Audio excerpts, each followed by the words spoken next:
أكبر الله أكبر الله أكبر لا إله إلا الله الله أكبر الله أكبر ولله الحمد الله أكبر كبيرا والحمد لله كثيرا وسبحان الله بكرة وأصيلا. إلى عرفات سنمضي غدا وشوق بقلب المحب بدا، فهذا مقام الدعاء الذي يجاب فمدوا لرب اليد.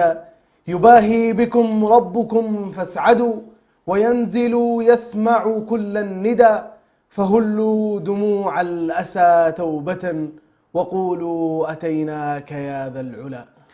مستمعينا مشاهدينا الأفاضل في كل مكان، نرحب بكم من جديد في حلقة جديدة من برنامج مسابقات العشر من ذي الحجة.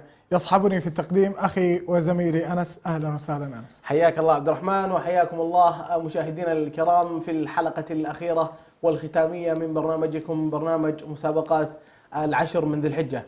دعنا أخي عبد الرحمن نذكر بطريقة سير هذا البرنامج قبل أن نخوض في شاعرنا لهذا اليوم. طريقة المشاركة في هذا البرنامج وطريقة سير هذا البرنامج سنطرح لكم بعض من مناقب وسيرة أحد شعراء الإسلام، وأول ما يتسنى لك معرفة شاعرنا لهذا اليوم تكون آلية المشاركة ستنقسم إلى مسارين. المسار الأول وهو مسار الاتصالات عبر الرقم الظاهر لكم في الشاشة وقيمة الجائزة $150، وأما المسار الآخر وهو مسار التعليقات في حسابنا في الفيسبوك وقيمة الجائزة $100. نعم أخي عبد الرحمن، شاعرنا لهذا اليوم هو ثالث شعراء النبي صلى الله عليه وسلم، وكما هو معلوم أن للنبي صلى الله عليه وسلم 3 شعراء، حسان بن ثابت وعبد الله بن رواحة وشاعرنا لهذا اليوم. نعم. كما هو معلوم أن النبي صلى الله عليه وسلم 3 شعراء، وحسان بن ثابت رضي الله عنه وعبد الله بن رواحة وشاعرنا لهذا اليوم. شاعرنا لهذا اليوم عبد الرحمن أسلم قديما وشهد العقبة ولم يشهد بدرا، وكان أحد ال3 الذين تاب الله عليهم بعد تخلفهم من غزوة تبوك. ويروى أخي عبد الرحمن أن هذا الشاعر قال للنبي صلى الله عليه وسلم: يا رسول الله، قد أنزل الله في الشعراء ما أنزل. قال: إن المجاهد مجاهد بسيفه ولسانه، والذي نفسي بيده لكأنما ترمونه به نضج النبل. نعم. نعم. وفي ذلك ذكر ابن سيرين أن حسان بن ثابت رضي الله عنه كان يذكر عيوبهم وأيامهم في هجوه لقريش، وأما بن رواحة فكان يعيرهم بالكفر. وأما شاعرنا لهذا اليوم فقد كان يذكرهم بالحرب، يقول فعلنا وسنفعل، ويعيرهم بهذا ويهددهم ويخوفهم. وقد أسلمت قبيلة دوس خوفا من بيت قاله هذا الشاعر، إذ قال: نخيرها ولو نطقت لقالت قواطعهن دوسا أو ثقيفا.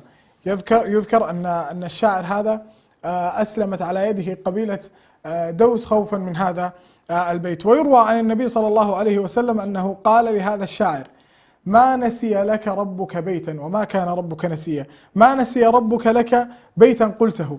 قال هذا الشاعر: ما هو هذا البيت يا رسول الله؟ فقال النبي صلى الله عليه وسلم لأبي بكر: أنشده هذا البيت. فأنشده قوله: زعمت سخينة أن سيغلب ربها ولا يغلبن مغالب الغلاب. نعم. يبدو عبد الرحمن الاتصالات بدأت تتوافد. نستقبل أول اتصالاتنا لهذا اليوم. نقول السلام عليكم.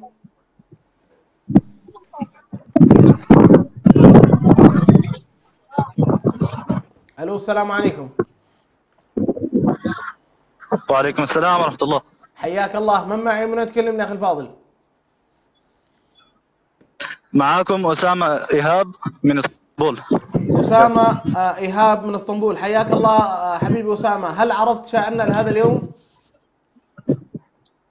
الصحابي الجليل كعب بن مالك. الصحابي الجليل كعب بن مالك رضي الله عنه. نتمنى لك حظا طيبا أخي أسامة، ويحالفك الحظ وتفوز معنا بالجائزة اليوم بإذن الله. نعم. ولعلنا نستقبل اتصال آخر. نقول ألو، السلام عليكم. السلام عليكم. وعليكم السلام. الاسم الكريم؟ مها نقاش من الرياض. مها نقاش من الرياض، أهلا وسهلا. هل تعرفتي على الصحابي لهذا اليوم؟ كعب بن مالك. كعب بن مالك رضي الله عنه. شاكر لك هذا الاتصال أخت مها، ويحالفكم الحظ إن شاء الله. الى اتصال اخر وضيف اخر نقول السلام عليكم. السلام عليكم. وعليكم السلام ورحمه الله. حياك الله حبيبي. من معي؟ من يتكلمني؟ محمد من اسطنبول. ام محمد من اسطنبول. حياك الله اختي ام محمد. هل عرفتي شاعرنا لهذا اليوم؟ اي نعم. تفضلي. كعب بن مالك الانصاري. كعب بن مالك رضي الله عنه. نتمنى لك حظا طيبا اختي ام محمد ويحالفك الحظ باذن الله. والى اتصال اخر نقول الو السلام عليكم. وعليكم. وعليكم السلام ورحمه الله. اهلا وسهلا. الاسم الكريم من تكلمين اختي؟ خديجة نجاش من الرياض. خديجه نقاش من الرياض. هل تعرفتي على الشاعر هذا اليوم اخت خديجه؟ عن كعب بن مالك رضي الله عنه. الصحابي الشاعر كعب بن مالك رضي الله عنه. شاكر لك هذا الاتصال ويحالفكم الحظ ان شاء الله. الى ضيف اخر نقول السلام عليكم. الو السلام عليكم. وعليكم السلام. حياك الله يا حبيبي. من معي؟ من تكلمني؟ ياسر من الرياض. ياسر محمد من الرياض. حياك الله حبيبي ياسر. هل عرفت الشاعر لهذا اليوم؟ كعب بن مالك. كعب بن مالك رضي الله عنه. نتمنى لك حظا طيبا حبيبي ياسر ويحالفك الحظ باذن الله. والى اتصال اخر نقول الو السلام عليكم. وعليكم السلام. الاسم الكريم؟ ليان عثمان من الرياض. ليان عثمان من الرياض. اهلا وسهلا. هل تعرفتي على الشاعر لهذا اليوم اخت ليان؟ كعب بن مالك رضي الله عنه. كعب بن مالك رضي الله عنه. شاكر لك هذا الاتصال ويحالفكم الحظ ان شاء الله. الى اتصال اخر نقول السلام عليكم.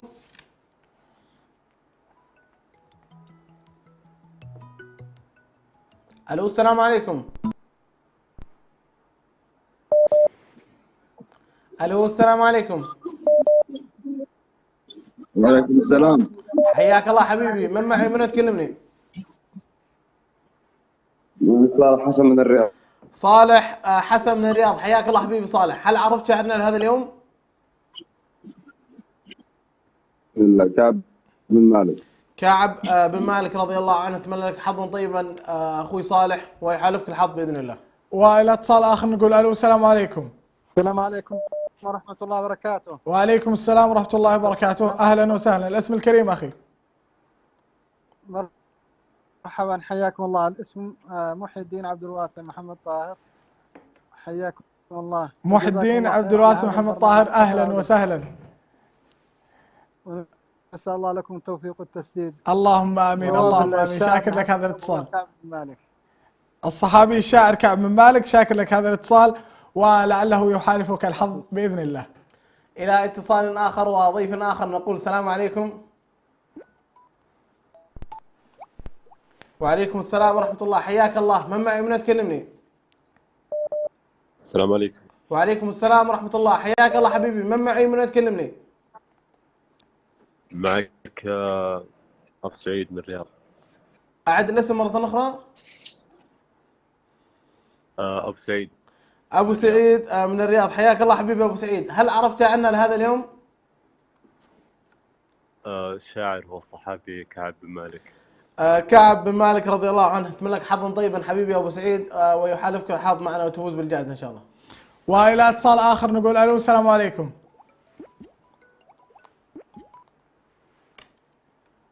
الو السلام عليكم. السلام عليكم. وعليكم السلام ورحمه الله وبركاته. الاسم الكريم؟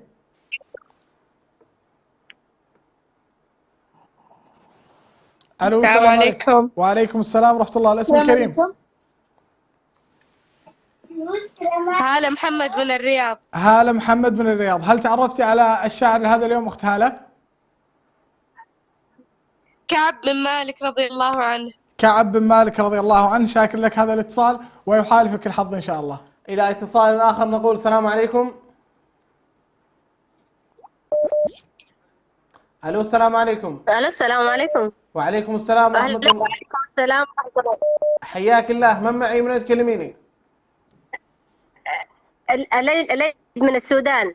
الاسم مره اخرى.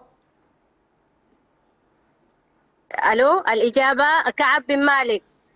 كعب بن مالك. اختي الاسم مرة اخرى بس. ليلى سعيد. ليلى سعيد من السودان. نتمنى لك حظ طيب يا اختي ليلى ويحالفك الحظ باذن الله. والى اتصال اخر نقول الو السلام عليكم. وعليكم السلام ورحمة الله وبركاته. الاسم الكريم اخوي من وين تكلمنا؟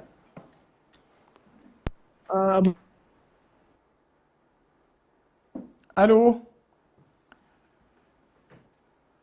معي الاتصال.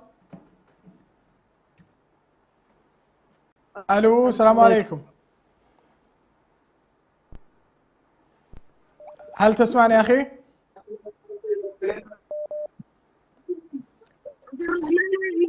الو السلام عليكم. وعليكم السلام ورحمة الله. اهلا وسهلا. الاسم الكريم؟ أحمد من الرياض. عبد الرحمن احمد من الرياض. عرفت الشاعر عبد الرحمن؟ كعب من أبو مالك. كعب بن مالك. كعب بن مالك رضي الله عنه. شاكر لك هذا الاتصال ويحالفك الحظ ان شاء الله. الى اتصال اخر وضيف اخر نقول السلام عليكم. السلام عليكم. وعليكم السلام ورحمة الله. حياك الله. من معي من تكلمني؟ صابرين حسن من الرياض. صابرين حسن من الرياض. حياك الله اختي صابرين. هل عرفتي شاعرنا لهذا اليوم؟ الشاعر كعب بن مالك. كعب بن مالك رضي الله عنه. اتمنى لك حظ طيب يا اختي صابرين ويحالفك الحظ باذن الله وتفوزين معنا. والى اتصال اخر نقول الو السلام عليكم. وعليكم السلام ورحمة الله وبركاته. الاسم الكريم اخوي من وين تكلمنا؟ من الامين من تركيا اسطنبول. الاسم مرة اخرى؟ مالك رضي الله عنه. الصحابي كعب بن مالك. لو تذكرنا بالاسم اخ استاذ امين.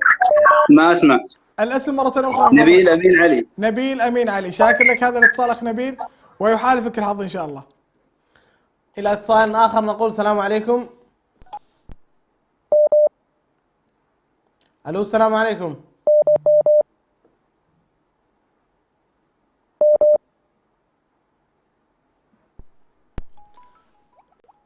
الو السلام عليكم. السلام عليكم. وعليكم السلام ورحمة الله. حياك الله. من معي من تكلمني؟ مروة سعيد من السويد. مروة سعيد من السويد. حياك الله اختي مروة. هل عرفتي شاعرنا لهذا اليوم؟ نعم كعب بن مالك. كعب بن مالك رضي الله عنه. اتمنى لك حظ طيبا اختي مروة ويحالفك الحظ معنا باذن الله. والى اتصال اخر نقول الو السلام عليكم. ألو. السلام عليكم. ألو. عليكم السلام. اسمك حبيبي؟ عبد الرحمن عبد العزيز من الرياض. عبد الرحمن عبد العزيز من الرياض. هل تعرفت على الصحابي يا عبد الرحمن؟ ايوه. من؟ كعب بن مالك. كعب بن مالك. شكرا لك يا عبد الرحمن وفالك الفوز ان شاء الله. الى اتصال اخر نقول السلام عليكم. السلام عليكم. السلام عليكم. حياك الله. من معي من تكلمني؟ السلام عليكم. وعليكم السلام ورحمة الله. حياك الله. من معي من تكلمني؟ السلام عليكم. وعليكم السلام. حياك الله يا حبيبي. من معي من تكلمني؟ السلام عليكم. اسمعك حبيبي. وعليكم السلام. من معي من تكلمني؟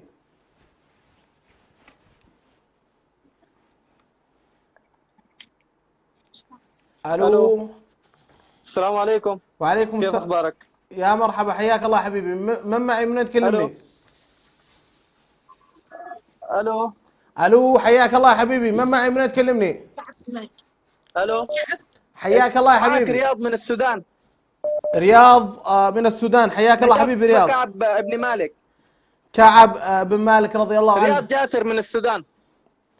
الاخ رياض ياسر من السودان. حياك الله الإجابة حبيبي. كعب بن مالك. كعب بن مالك رضي الله عنه. اتمنى لك حظ طيبا حبيبي رياض ويحالفك الحظ باذن الله. والى اتصال اخر نقول الو السلام عليكم.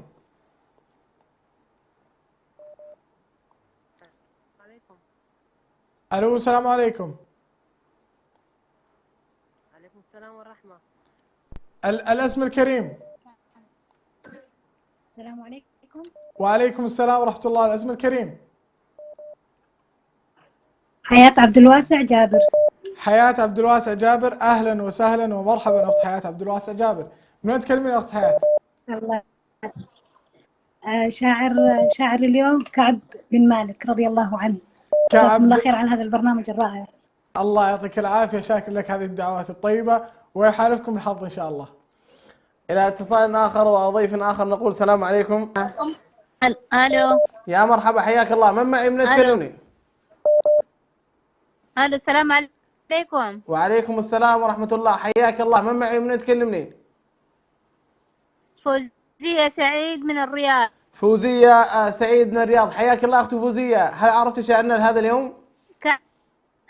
كعب بن مالك. كعب بن مالك رضي الله عنه. نتمنى لك حظا طيبا أختي فوزية ويحالفك الحظ معنا بإذن الله. وإلى اتصال آخر نقول ألو السلام عليكم. عبد العزيز أحمد. عبد العزيز أحمد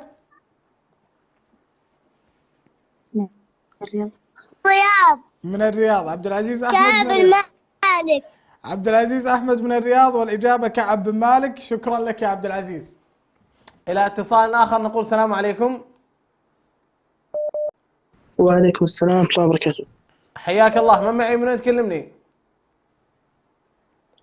معك أبو دقلة من جدة. أبو دقلة من جدة. أبو دقلة من جدة، حياك الله حبيبي. هل عرفت عنا لهذا اليوم؟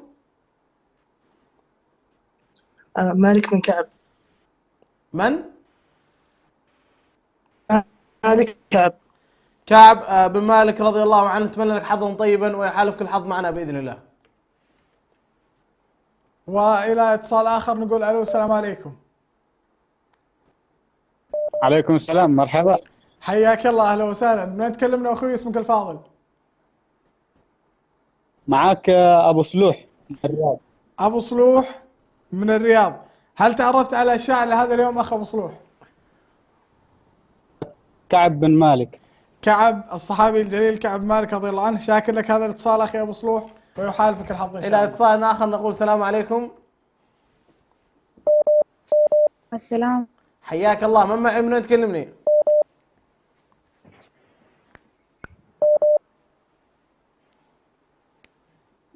ألو السلام عليكم. ألو هل تسمعني؟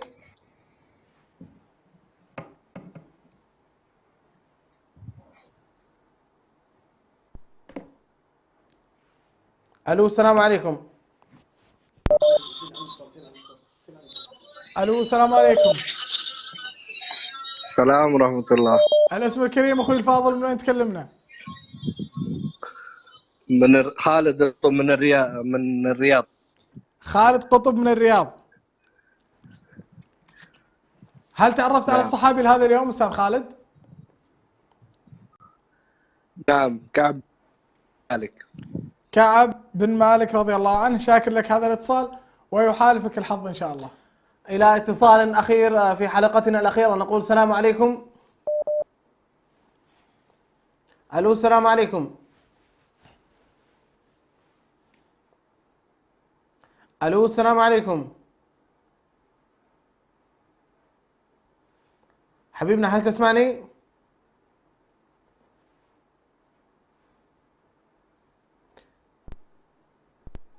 ألو السلام عليكم. ألو السلام عليكم. السلام عليكم. وعليكم السلام ورحمة الله، حياك الله. من معي من تكلمني؟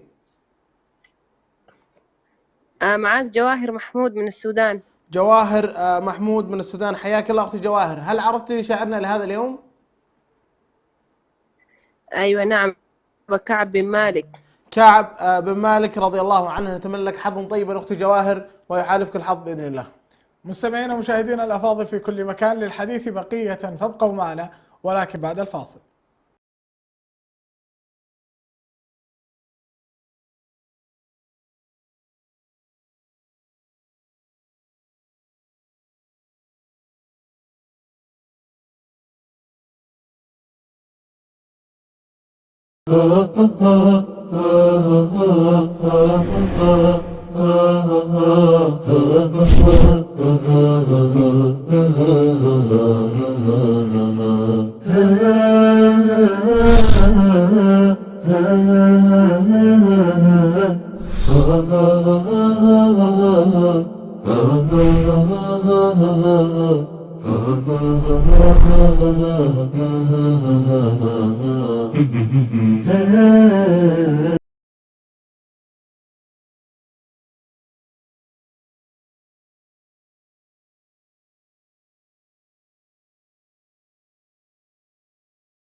عدنا لكم مستمعينا ومشاهدينا الأفاضل في كل مكان. لعلنا نبدأ الحديث عن موضوع حلقتنا لهذا اليوم يا أنس. نعم. كما هو علوم أخ عبد الرحمن، غدا هو يوم عرفة، وهو من الأيام الفضيلة في السنة كاملة. ويوم عرفة يا أخ عبد الرحمن هو من أعظم الأيام التي تمر على المسلمين، إذ أنه يوم توبة وإنابة العبد إلى ربه عز وجل، كما أنه يوم الطاعات ويوم العبادات التي تقربنا إلى الله سبحانه وتعالى. ليدرك المرء ويدرك الإنسان بأن ما أعده الله له في هذا اليوم من الأجر والثواب والخير من الدنيا وما فيها من ملذات وإلى آخره. نعم. ولذلك يستحسن لكل مسلم الإقبال على الطاعات والعبادات في هذا اليوم المبارك، واستغلال ما يحقق رضوان الله تعالى ومحبته سبحانه، ويقي النفوس من الشحناء والبغضاء. نعم. نعم، هو اليوم التاسع من أيام شهر ذي الحجة، وهو في الشهر الأخير من أشهر السنة الهجرية، ويأتي بعد شهر ذي القعدة، وتؤدى فيه مناسك الحج، كما أنه من الأشهر الحرم التي كانت العرب لا تقاتل فيها. هو شهر حرام من الأشهر التي لا تقاتل فيها العرب، فكانوا إذا صاروا في حرب يقاتلون ما شاء الله لهم أن يقاتلون، فإذا جاءت الأشهر الحرم توقفوا، وكما قال البصيري في ذلك: تمضي الليالي ولا يدرون عدتها ما لم تكن من ليالي الأشهر الحرم. فالعرب يدركون أن الأشهر الحرم هذه لا قتال فيها فيتوقفون. نعم. أيضا أخ عبد الرحمن، فضائل يوم عرفة كثيرة جدا. لعلنا نذكر بعض من فضائل يوم عرفة. أخ عبد الرحمن، يوم عرفة هو اليوم الذي يكون فيه العتق من نار جهنم ومغفرة الذنوب، كما ورد في حديث التي روته عائشة أم المؤمنين رضي الله عنها، أن النبي صلى الله عليه وسلم قال: ما من يوم أكثر من أن يعتق الله فيه عباده من النار من يوم عرفة. لذلك يجدر للمسلم اجتناب كل ما حرم الله لينال العتق من النيران ومغفرة الذنوب. نعم. ولعل من فضائل يوم عرفة مباهاة الله سبحانه وتعالى الملائكة بأهل عرفة، إذ جاء عن النبي صلى الله عليه وسلم أنه قال: إن الله عز وجل يباهي ملائكته عشية عرفة بأهل عرفة، فيقول: انظروا إلى عبادي أتوني شعثا غبرا.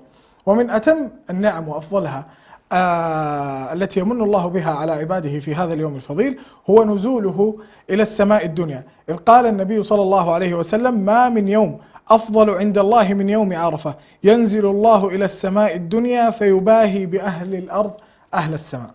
نعم. أيضا أفضل الأعمال في عرفة هو أو أفضل الأيام يوم عرفة هو الوقوف بعرفة.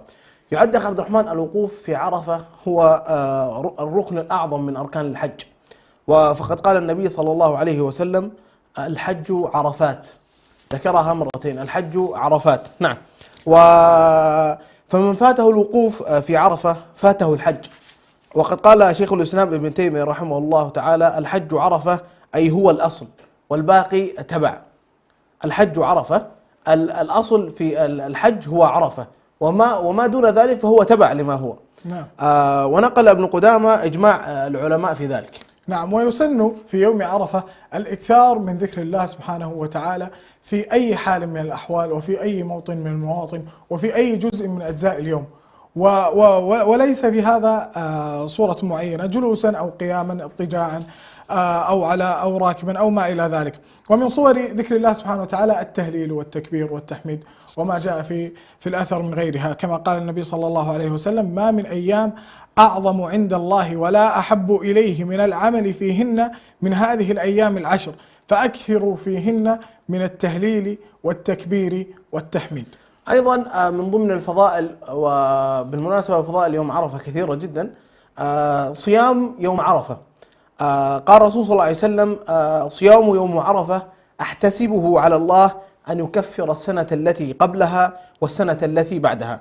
وقال الإمام النووي رحمه الله مبين المقصود من هذا الحديث النبوي، المراد غير الكبائر، أي أن الذنوب التي تكفر بصيام يوم عرفة من غير الكبائر. نعم. ويستحب أيضا في هذا الدعاء في يوم عرفة، إذ أنها من الأيام التي يستجاب فيها الدعاء لله سبحانه وتعالى، وكما أن ثواب الدعاء أعظم، فيما جاء عن النبي صلى الله عليه وسلم أنه قال: خير الدعاء دعاء يوم عرفة. كما يستحب الثناء على الله عز وجل وذكر فضائله علينا قبل الدعاء. أيضا وقت دعاء يوم عرفة، يبدأ الدعاء يوم عرفة بعد زوال الشمس، أي بعد أداء الحجاج لصلاة الظهر والعصر جمعا وقصرا. وأيضا عندما يتوجه الحجاج إلى عرفة ويتقربون من الله سبحانه بالدعاء والذكر والتلبية والدعاء بعد حمد الله والصلاة على النبي محمد صلى الله عليه وسلم، ويستمر الحجاج في ذاك الحال إلى غروب الشمس. وبالمناسبة الله عز وجل ينزل نزولا يليق به إلى السماء الدنيا، ويسمع لكل محتاج، ويسمع لكل من يريد التوبة، ويسمع لكل من يريد أي حاجة من هذه الدنيا. فأوجه رسالة للمتابعين أن نستغل يوم عرفة هو يوم غد بالدعاء والصيام، وألح إلى الله عز وجل بكل ما تريده في هذه الدنيا، فالله عز وجل لن يرد عبده ما دام يدعوه. وأوصيكم بالإلحاح في الدعاء، وأسأل الله عز وجل يتقبل منا ومنكم دعواتنا وصيامنا في يوم عرفة. الحديث ذو شجون مستمعينا ومشاهدينا الأفاضل في كل مكان. فاصل قصير ونعود إليكم، فابقوا معنا.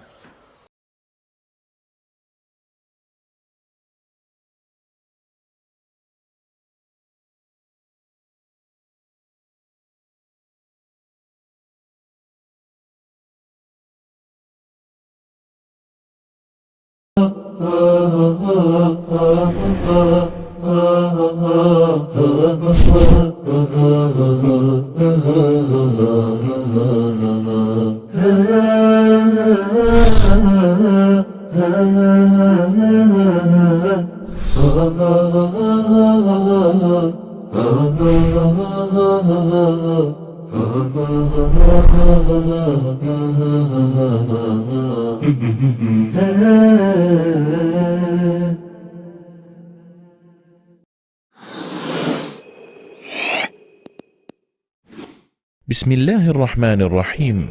السلام عليكم ورحمة الله وبركاته. من رحمة الله بعباده أن جعل للطاعات أياما ومواسم معلومات، ومن هذه المواسم 10 ذي الحجة، فيستحب فيها الإكثار من الطاعات والنوافل كالحج والعمرة والصيام والمحافظة على الصلاة والصدقة وكثرة التكبير والتحميد والتهليل وقراءة القرآن وتعلمه وغيرها من أعمال الخير. عن ابن عباس رضي الله عنهما قال: قال رسول الله صلى الله عليه وسلم: ما من أيام العمل الصالح فيهن أحب إلى الله من هذه الأيام 10. فقالوا: يا رسول الله، ولا الجهاد في سبيل الله؟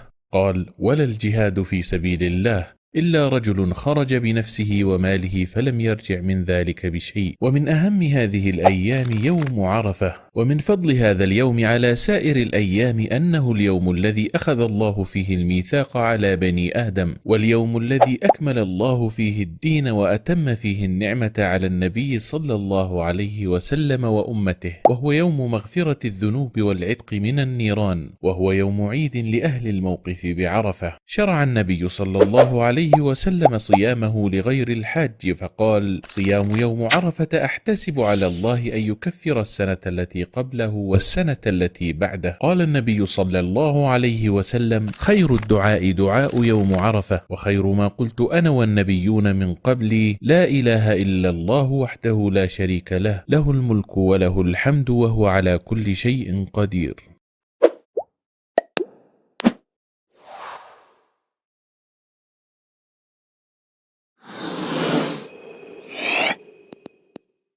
بسم الله الرحمن الرحيم. السلام عليكم ورحمة الله وبركاته. كابتن رهي الله لبارو سناي تقبار زقبرولو فلوت معلتن اوانن بمقباري ابز اوان زي عسرت معلتتات ناي ورحي ذو الحجائين اباتن تئزاز الله مفتامن سناتات مبزحن يفتو كم حجي عمران صوم صلاة مسجادن صدقة مصوات مهابن تكبير تحميد تهليل كتب الزحي فتو كم اون قرآن مقرأن ممهارن كالق صبق سراحن مسرحن. ابن عباس رضي الله عنه نبي صلى الله عليه وسلم كم زي إلوم يبل كاب كالق معلتتات نب الله استفتوا إذن نايزو الحجة عسرت معلتتات كوينن كاب ان العلي زي سرح لن معلتتات يلن كم زد ما إلوم حتيتم ولا جهاد في سبيل الله ولا جهاد في سبيل الله بزيك حدثب لجهاد بنفسن نبرتون كيدو فتسمو زيت ملسه ترميزي زما حلالفو اتا قندي معلتي دماني عرفة معلتيا زا معلتي عرفة كاب كالوت معلتتات اتبل تصلو مخنيات الله كاب ادم قال كيدان زوسدلو معلتيو اذا معلت زي ناي الله هيمانوت زملالو معلتين تصقو ننبينا نهزبون زتمملون ايو اذا معلت زي ناي حاتيات محرت كاب جهنم مدحانن اب عرفة نزلو معلتي عيديو نبينا صلى الله عليه وسلم نتي اب حاج زي اللسب معلتي حج تصوموا إلهم كم زدما إلهم تصوم معلت عرفة نايز حلفت عامة نايت متس عامة مغفرة كجبر لنا الله نلمن مسلم زمزقبوه نبينا محمد صلى الله عليه وسلم زبلت دعاء أم معلت عرفة أنن اتم زحالفوا نبيات زبولو بزيك حدا الله بحقهم جزء زقبأنا كالأملاخ يلن شركة زي بلو نقصنا ناتو مزقانا نعوو قبل علي كله كإلت زلويو.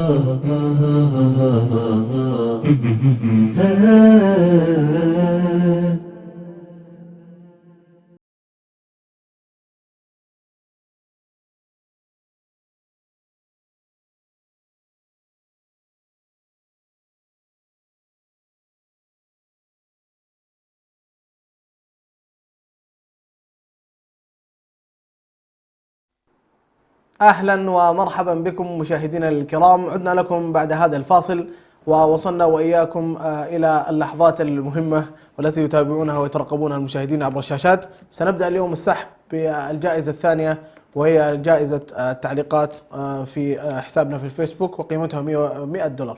نعم تفضل يا عبد الرحمن. طبعا آخر يوم وآخر سحب للمشاركات عبر الفيسبوك. للي ما حالفهم الحظ نقول لهم حظ أوفر ويحالفكم مرة أخرى. الفائزة معنا للجائزة الثانية وهي قيمتها $100 الأخت الحنونة المقلت أو كما هي. تفضل. نبارك للأخت الحنونة المقلت. ألف مبروك. جائزة وقيمتها $100. ألف مبروك للأخت الحنونة المقلت. جائزة وقيمتها $100. ونعتذر من جميع الذين شاركوا ولم يحالفهم الحظ معنا في هذا اليوم. ألف مبروك للأخت الحنونة المقلت. جائزة وقيمتها $100. ولعلنا ننتقل الآن إلى سحب الاتصالات مع الأخ أنس. طبعا ما شاء الله الاتصالات اليوم أغلبها إجابات صحيحة، وبمناسبة شأننا لهذا اليوم هو كعب بن مالك. كعب بن مالك إجابة صحيحة، ولم نستلم أي إجابة خاطئة عن طريق الاتصالات اليوم. نبارك للفائز معنا في هذا اليوم عبد الرحمن أحمد من الرياض. ألف مبروك للأخ عبد الرحمن أحمد من الرياض. تفضل عبد الرحمن.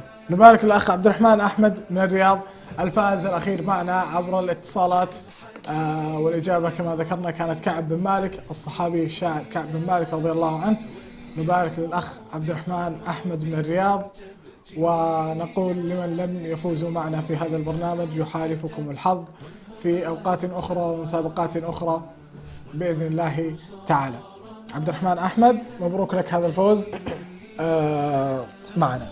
نعم.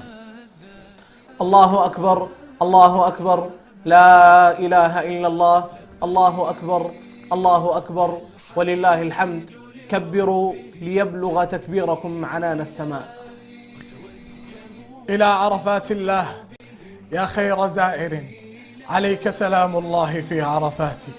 لدى الباب جبريل الأمين براحه رسائل رحمانية النفحات. وفي الكعبة الغراء ركن مرحب لكعبة قصاد وركن عفات. الإخوة والأخوات مشاهدينا الكرام، وصلنا وإياكم إلى المحطة الأخيرة وهي محطة الوداع.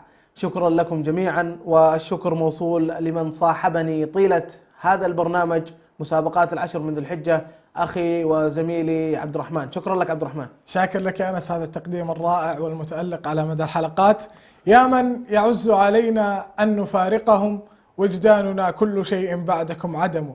مستمعين مشاهدين الأفاضل في كل مكان، وصلنا وإياكم إلى نهاية برنامجنا هذا. ما تهيأ إعداده وصح إسناده، والحمد لله ختاما وابتدا. طابت أوقاتكم بكل خير، والسلام عليكم ورحمة الله وبركاته.